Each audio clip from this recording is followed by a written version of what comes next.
Kasado na ang preliminary peace talks ng rebeldeng komunista at ng Duterte administration ngayong buwan. Handa na nga raw umuwi ng bansa si Communist Party of the Philippines founder Joma Sison. Pero may ilan siyang kondisyon. Umaaksyon si Dindo Flora. Sa pamamagitan ng isang press conference via Skype, ipinaalam ni Communist Party of the Philippines founder Jose Maria Sison ang plano niyang pag-uwi sa Pilipinas. Posible raw siyang tumagal ng 2 linggo para masinsinang makausap si President-elect Rodrigo Duterte kaugnay ng usaping pangkapepaan. Pero may ilang kondisyong inilatag si Sison. Balak ko, bandang Hulyo o Agosto. Depende sa ilang mga konsiderasyon, no?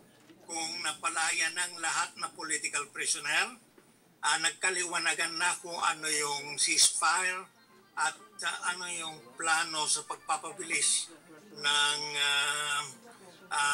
peace negotiations. Hihilingin din daw nilang matigil ang US military presence sa bansa. From the very beginning, we have always stood, on the basis ng principle ng self-respect, yung national sovereignty.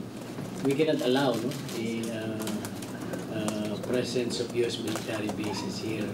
Sa Hunyo 15 magsisimula ang preliminary peace talk sa Oslo, Norway. Dito maghaharap ang mga kinatawan ng NDF Peace Panel at ang itinalagang Government Peace Panel ni Duterte. Kabilang sa lalamanin ng usaping pangkapayapaan, ang reforma sa lupa, ekonomiya, politika, pati ng federalismo. Tiwala ang kampo ni Sison na magtatagumpay ang peace talks sa ilalim ng Duterte administration. Well, he has said that he is left, and socialist, so that gives us hope that he would really be pro-labor, pro-poor. He has shown political will to stand by his words, his commitment. He has shown it already by appointing yung 2 nominees ng NDF to the cabinet. Pagdating naman sa isyu ng plano ni Duterte na ilagak si dating Pangulong Ferdinand Marcos sa libingan ng mga bayani, hindi raw ito tututulan ni Sison. Pero nakikisimpatsya raw siya sa mga tutol sa pagpapalibing.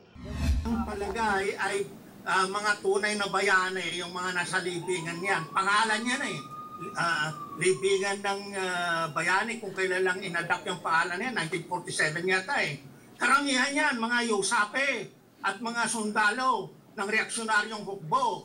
Pero ako naman may simpatiya sa mga ayaw na malibing yan dahil may presumption na lugar yan ng mga bayani.